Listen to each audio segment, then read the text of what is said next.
வாழ்க வையகம், வாழ்க வையகம், வாழ்க வளமுடன். ஆசை சீரமைத்தல். ஆசை அருமின் மனமே, ஆசை அருநின் மனமே, ஈசனுடன் ஆயினும் ஆசை அருமின் மனமே. ஆசை வாழ்க்கையில் வரத்தாங்க செய்யும். நாம் என்ன ஆசையை துறந்த புத்தரா, இயேசுவா, காந்தியா? சாதாரண மனிதன். மகரிஷி என்ன சொல்கிறாரு? இச்சை என்னும் தீ எழுந்து எரியும் போது இயங்கும் கருவிகளை அறிவு கொண்டு அச்சமர அனுபவித்தே அணைக்கலாகும் என்கிறார். இச்சை ஆசைங்க, தீ நெருப்புங்க.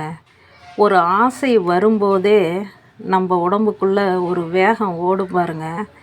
5 கிலோ வெங்காயம் 50 ரூபா கடைக்காரன் கூவி கூவி விற்பனை செய்வான். நமக்கு தேவையும் இருக்காது.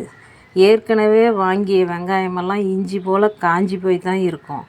ஆனால் ஆசை என்ற தீ வேகமாக செயல்படும் போது அங்கு நம் புலன்களின் உணர்ச்சி வசப்பட்டு அறிவு என்னும் ஜீவகாந்த சேமிப்பு வேலை செய்யாமல் வாங்கிவிடுவோம்.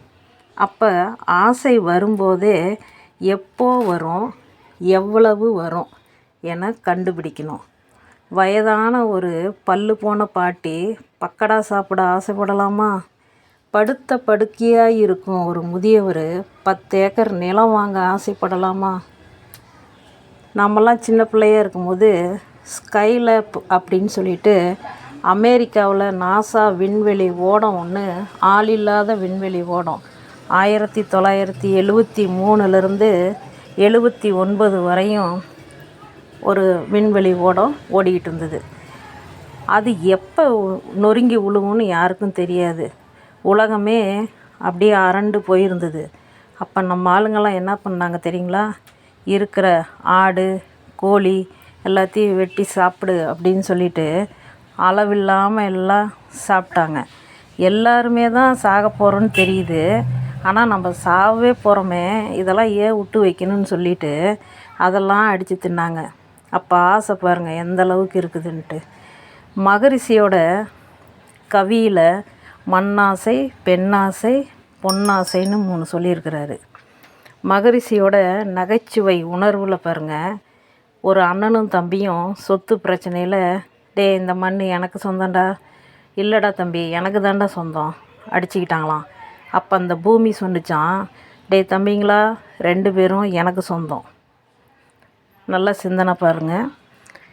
ஒரு பிளாட் வாங்கினா ஒரு வீடு இலவசம் அப்படின்னு அறிவித்தாங்க.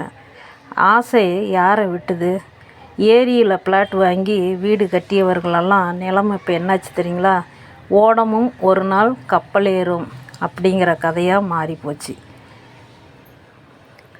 பெண் ஆசைக்கு அருணகிரிநாதரை எடுத்துக்கலாம். மண் ஆசைக்கு ஹிட்லர். நாட்டை பிடிக்க பிடிக்க அவருக்கு என்னாச்சு, ஆசை பேராசையாக மாறி மற்ற நாடுகளை எல்லாம் பிடிக்கணுங்கிற எண்ணத்தில் போர் செஞ்சார். இயற்கை என்ன பண்ணிச்சு, தக்க சமயத்தில் அவரை சமாதி ஆக்கிச்சிங்க. அதனால தான் மகரிஷி என்ன சொல்கிறாரு, ஆசையை வரிசைப்படுத்துங்க, சீரமைங்க. இந்த ஆசை நமக்கு தேவைதானா? இதனால் விளைவு துன்பமா இன்பமா? இனி இந்த மாதிரி ஆசை நமக்கு வரக்கூடாது என சங்கல்பம் செய்யுங்க அப்படின்னு சொல்கிறாரு. வாழ்க வளமுடன். என்னுடைய பெயர் எம். வனஜா, எடப்பாடி அறிவுத்திருக்கோயில்.